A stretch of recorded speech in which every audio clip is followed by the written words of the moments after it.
de las tres figuras es para usted lo que hoy tiene Maduro en Venezuela?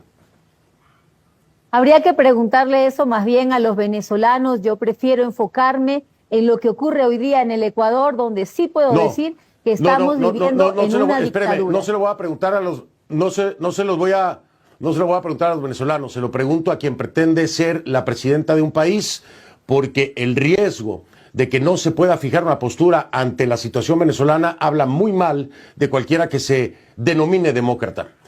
Y es necesario saber cómo identificaría el gobierno del Ecuador si estuviera en manos de Luisa González a un Nicolás Maduro. ¿Por qué? Porque se trastoca la democracia.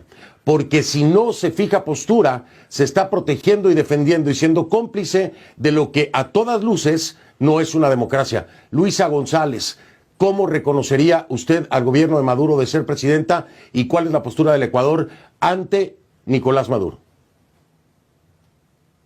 Voy a ser insistente en esto, Fernando. Yo lamento que cada vez que se empieza una entrevista donde se debería hablar de Ecuador, de los problemas profundos, de cómo se violenta a una vicepresidenta, a mujeres, a exministras, al pueblo ecuatoriano, cómo cerramos un año con 6.910 muertos, cómo son los niños asesinados y la primera causa de muerte de niños y jóvenes en Ecuador es por los asesinatos y la segunda causa de muerte de ellos es por el suicidio. Y en lugar de hablar de estas cosas que aquejan a mi país, tengamos que partir desde el discurso de Venezuela.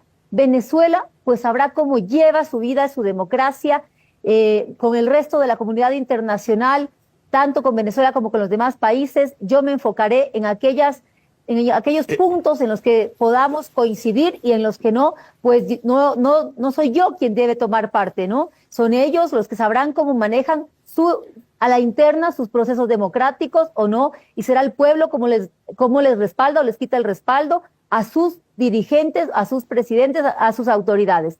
Nosotros partimos del hecho de que en Ecuador se vive una dictadura. Tenemos...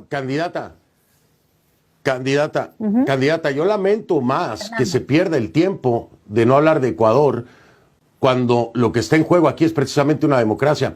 Cuando alguien pretende ser la presidenta de un país y no puede fijar postura ante un régimen que está acusado de violaciones de derechos humanos, ¿cuál es el peligro y por qué esto atañe a Ecuador y por qué una candidata debería fijar una postura?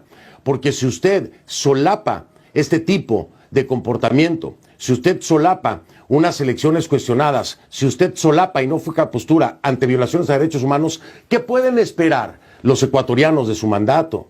Esto es de Ecuador, esto es importante para Ecuador, porque tener a una mandataria que no pueda fijar postura sobre un régimen que ha sido acusado ante la Corte Penal Internacional y no pueda usted condenar las presuntas violaciones de derechos humanos, el presunto fraude electoral cometido en Venezuela, si usted no puede fijar postura ante eso, entonces, ¿qué le puede esperar a los ecuatorianos?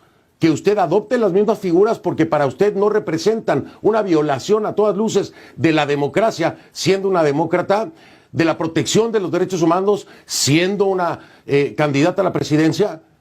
Yo lamento mucho que no pueda hacer esto abiertamente y transparentemente. ¿Por qué? ¿Por qué se retiene la definición? ¿Por qué no se quiere arriesgar a definir? ¿Por qué no le quiere decir a los ecuatorianos: soy una demócrata que defiende los derechos humanos, que no comparte violaciones a derechos humanos, que no puede apoyar un proceso electoral que ha sido calificado prácticamente como un fraude? ¿Por qué no puede decírselo a los ecuatorianos?